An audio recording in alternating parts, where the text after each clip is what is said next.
जय श्री कृष्ण दोस्तों। काशी में चंद्रचूड़ नाम के एक बहुत ही दयालु राजा हुए। वो अपनी प्रजा का बहुत ध्यान रखते थे, बड़ा प्यार करते थे, हमेशा उनके सुख दुख का ख्याल रखते थे और धार्मिक बहुत थे।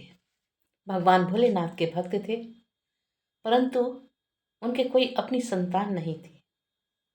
राजा की उम्र बहुत हो चली थी। राजा रानी अक्सर से राज दरबार में जाने से पहले भगवान भोलेनाथ के दर्शन जरूर किया करते थे। उनकी पूजा किए बिना चंद्रचूड़ कभी भी राज दरबार में नहीं जाते थे। एक बार की बात है, राजा और रानी भगवान भोलेनाथ के मंदिर में पूजा करने के लिए जा रहे थे। रास्ते में पति पत्नी जो कि झाड़ू लगा रहे थे, सफाई कर्मचारी थे, जब उन्होंने राजा को देखा तो दोनों मुंह पलट करके दूसरी तरफ हो गए, यानी राजा की तरफ से उन्होंने मुंह फेर लिया। राजा ने ये बात देखी और उस समय उन लोगों से कुछ भी नहीं कहा और पूजा करने के लिए चले गए। पूजा करके आने के बाद में पूरा दिन उनका बड़ा सोचा विचारी में गया। आखिर ये दो पति पत्नी जो कर्मचारी, सफाई कर्मचारी थे, इन्होंने मुझे देख करके मुंह क्यों फेर लिया। काफी देर सोच विचार करने के बाद में राजा ने सोचा कोई कारण होगा, कारण जानना चाहिए, प्रजा के मन में क्या है वो जानना चाहिए। और ऐसा सोच करके राजा ने उन दोनों पति पत्नी को दरबार में बुला लिया। दोनों ने आकर के राजा को नमस्कार किया। तो राजा ने पूछा कि आज सुबह जब हम और रानी मंदिर जा रहे थे पूजा करने के लिए, तो तुमने हमें देख करके मुंह फेर लिया, ऐसा क्यों किया। सफाई कर्मचारी ने कहा, महाराज मैं सच बताता हूं, इसके बाद में चाहे आप मुझे मृत्युदंड ही क्यों ना दे दें, पर मैं जो कुछ भी कहूंगा वो सच ही बताऊंगा। हमारे यहाँ कहा जाता है कि यदि कोई व्यक्ति संतानहीन हो और सुबह सुबह उसका मुख देखने को मिल जाए तो वो अशुभ होता है, कोई ना कोई परेशानी आती है। ऐसे व्यक्ति का मुंह देखना अच्छा नहीं माना जाता। राजा ने कहा, ठीक है, तुम्हें कोई भी मृत्युदंड नहीं मिलेगा क्योंकि तुमने निर्भीक होकर के अपने मन की बात कही है, जाओ कोई बात नहीं है। और ऐसा सोच करके राजा अपने महल में आया, रानी से सारी बातें बताई। महारानी,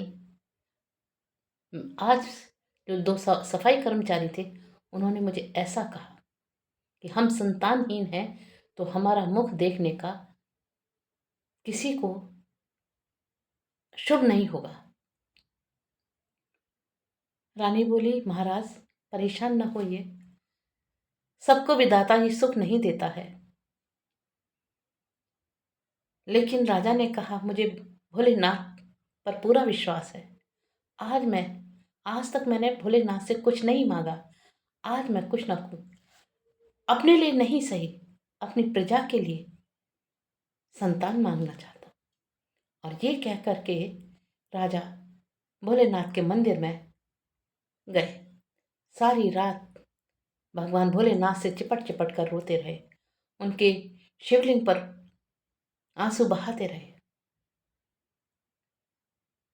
सुबह होने के बाद में भगवान भोलेनाथ प्रकट हुए और कहने लगे, तुम क्यों रो रहे हो, तुम मेरे परम भक्त हो और मैं तुमसे प्रसन्न हूं और मैं तुम्हें दुखी नहीं देखना चाहता। बताओ तुम्हारी मन में क्या दुविधा है, क्या कष्ट है तुमको। राजा बोले, महाराज भगवान आप सब जानते हैं, मेरा तो मुंह भी नहीं देखना चाहती मेरा प्रजा, इससे बड़ा दुख और क्या होगा। मैं संतानहीन हूं, इसलिए मेरी प्रजा जो है मेरा मुंह नहीं देखना चाहती। भगवान भोलेनाथ बोले कि तुम्हारे जो पूर्व जन्म के संस्कार हैं उसके अनुसार तुम्हारे भाग्य में पुत्र नहीं है, लेकिन मैं क्योंकि तुमसे बहुत प्रसन्न हूँ, तुमने मेरी भक्ति सच्चे मन से की है, बड़ी निष्ठा के साथ की है, बड़े विश्वास के साथ की है, बड़े आर्त भाव से तुमने अपना दुख व्यक्त मेरे सामने किया है, तो मैं तुम्हें एक पुत्र देता हूँ। लेकिन लेकिन वो पुत्र केवल 25 साल तक तुम्हारे पास रहेगा। केवल इतना ही सुख संतान का तुम पा सकोगे। 25 साल के बाद उसकी मृत्यु हो जाएगी। राजा कहने लगा, कोई बात नहीं है भगवान, आप मुझे इतनी कृपा कर रहे हैं, मेरी झोली भर रहे हैं, इतने में ही मैं संतुष्ट हूँ। कम से कम मैं संतानहीन तो नहीं कहलाऊंगा। मेरा पुत्र होगा, 25 साल तक तो मेरे पास में रहेगा ना, तब तक के लिए तो दे ही दीजिए। और भगवान भोलेनाथ उनको पुत्र होने का आशीर्वाद दे करके अंतर ध्यान हो गए। राजा घर पर आए। कुछ दिनों बाद मालूम पड़ा रानी जो है गर्भवती हो गई, और गर्भवती होने के बाद में 9 महीने बाद उन्होंने एक सुंदर से पुत्र को जन्म दिया। पुत्र बड़ा होने लगा। राजा और रानी पुत्र के सुंदरता में, वात्सल्य प्रेम में मग्न रहने लगे। वो पुत्र दिनों दिन बढ़ता रहा। बड़ी ही जल्दी में वो पूरी तरह से युवा दिखने लगा। कद काठी से बड़ा सुंदर, गठीला बदन। उसको देख करके राजा और रानी बड़े प्रसन्न होते थे। पर यह बात रानी को नहीं पता थी, केवल राजा को पता थी।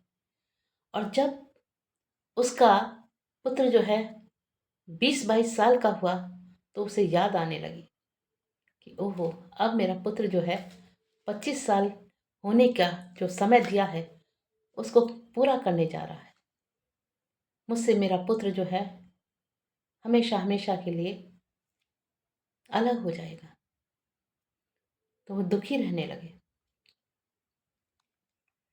इधर उन्होंने सोचा कि पुत्र की शादी कर दी जाए, और ऐसे ही समय में उनके पुत्र की सुंदरता और गुणों का जो कीर्ति थी वो सारे आसपास के राज्यों में फैल गई। और उस कीर्ति को सुन करके एक राजा अपनी पुत्री का रिश्ता लेकर के राजा के पास आए। राजा ने वो रिश्ता स्वीकार कर लिया। उस राजा की पुत्री जो थी बड़ी ही सुशील थी, बड़ी ही धर्मात्मा थी, बहुत ज्यादा भगवान की पूजा करने वाली थी। उसका नियम था कि जब तक वो किसी भूखे को खाना नहीं खिला दे तब तक वो खाना नहीं खाती थी। ये उसका प्रण था, और ऐसा वो हमेशा से बचपन से ही करती आ रही थी। ऐसी पुत्री को के साथ में उन्होंने अपने पुत्र का विवाह कर दिया। लगभग 24-25 साल का होने को 25 साल का जब होने को आया और 4 दिन जब बचे, तो राजा को बहुत चिंता हुई। अब तो मेरा पुत्र जो है मुझसे अलग हो जाएगा। केवल 4 दिन ही बचे हैं, और इस दुख में, इस परेशानी में राजा ने खाना पीना छोड़ दिया, बीमार रहने लगा, बिस्तर पकड़ लिया। और इस तरह से वो दिन भी आ गया जिस दिन राजकुमार के प्राण हरने के लिए यमराज ने दूतों को भेज दिया। केवल 1 घंटा बचा था, और उसी में राजकुमार के प्राण हरने के लिए दूत आ गए थे। और दूत जो थे दरवाजे पर खड़ा इंतजार कर रहे थे कि कब समय पूरा हो और कब हम इसके प्राण लेकर के जाएं। एक नाग बैठा हुआ था, क्योंकि राजकुमार के पिता जो राजा थे उन्होंने चारपाई पकड़ ली थी, बहुत दुखी थे, बीमार थे। इसलिए राजकुमार अपने पिता को देखने के लिए उनके भवन में, उनके कमरे में पहुंचा हुआ था। और उसकी अनुपस्थिति में एक सांप यमराज की प्रेरणा से उस कमरे तक पहुंच गया जो राजकुमार का कमरा था, और उस पलंग पर जा करके कपड़ों में छिप करके बैठ गया कि जैसे ही राजकुमार आएगा मैं ढस लूंगा, और जो दरवाजे पर खड़े हैं यमदूत वो इसके प्राण लेकर के चले जाएंगे। अब इधर राजकुमार जो था अपने पिता के कमरे में गया हुआ था, पिता के कमरे में से निकल रहा था, लौट ही रहा था अपने कमरे की तरफ, और उधर राजकुमारी किसी भूखे का इंतजार कर रही थी कि कोई भूखा आएगा तो मैं उसको खाना खिलाऊंगी और उसी के बाद मैं खाना खाऊंगी। राजकुमारी को कुछ पता नहीं था। इतनी देर में ही एक जो महिला थी वो उसके द्वार पर आई, जिसने बहुत दिनों से खाना नहीं खाया था। वो गर्भवती थी और उससे कहने लगी कि मैंने बहुत दिनों से खाना नहीं खाया है और मुझे भूख लग रही है। और राजकुमारी ने वो खाना उसको दे दिया। उसके पेट को बड़ी तृप्ति हुई, क्योंकि वो उधर में शिशु पल रहा था। उसने पूरे मन से उसको आशीर्वाद दिया, सदा सुहागन रहने का आशीर्वाद दिया, दूधो नहाओ पूतो फलो, इस तरह का आशीर्वाद दिया। और इतने में राजकुमार जो था अपने कमरे में आ गया, और वहां पर जो सांप था वो इंतजार कर रहा था, और उसने उस राजकुमार को डस लिया। डसते ही राजकुमार पलंग पर बैठ गया, बेहोश हुआ, पलंग पर गिर पड़ा। जो बाहर दूत खड़े थे उसके प्राण लेने के लिए राजकुमार के पास आ गए। इधर जैसे ही उसके प्राण लेने जा रहे थे तो एक व्यक्ति देवदूत आकर के वहां खड़ा हो गया और कहने लगा कि तुम इसके प्राण नहीं ले जा सकते हो। देवदूत बोले क्यों? हमको यमराज का आदेश है कि हम इसके प्राण लेके जाएंगे, तुम बीच में क्यों खड़े हो गए? हमको लेके जाना है। उसने कहा नहीं लेके जा सकते हो। यमदूत बोले कि इसकी उम्र इतनी ही थी, किसी के श्राप के कारण राजा को श्राप मिला हुआ था, जिसके कारण उसके पुत्र की उम्र केवल 25 साल के लिए ही थी, और उसे अब उसकी 25 साल की उम्र जो है पूरी हो रही है, तो हमको उसको ले जाना है। उसने कहा जब किसी का श्राप लग सकता है तो किसी का आशीर्वाद क्यों नहीं लग सकता?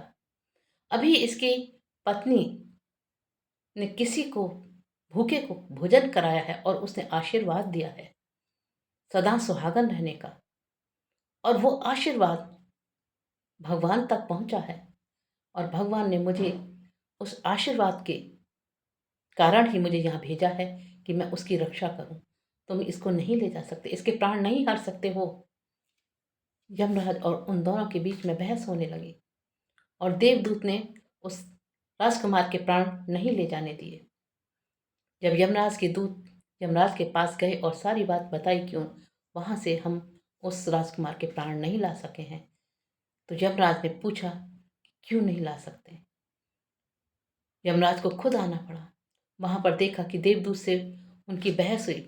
देवदूत ने कहा कि जब आप कह रहे हैं कि ये राजा को श्राप मिला हुआ था कि उसके पुत्र की उम्र केवल 25 साल तक ही होगी, तो उसकी पत्नी ने राजकुमार की पत्नी ने भी तो किसी का आशीर्वाद लिया है। जब श्राप फल सकता है तो आशीर्वाद क्यों नहीं फल सकता? तो आज से इसका आशीर्वाद का जो फल है वो शुरू होता है। तो आज के बाद में मैं इसकी रक्षा करूंगा। और बहुत सारे तर्क वितर्क करने के बाद में यमराज को अपनी हार माननी पड़ी, देवदूत का कहना मानना पड़ा, और अपने दूतों को आज्ञा दी कि ठीक है, इसकी उम्र 100 साल कर दीजिएगा, 100 साल के बाद हम इसको लेके जाएंगे। और इस तरह से उस राजकुमार की को दीर्घ राजकुमार को उम्र की दीर्घ उम्र की दीर्घ उम्र जीने का एक उम्र जीने की एक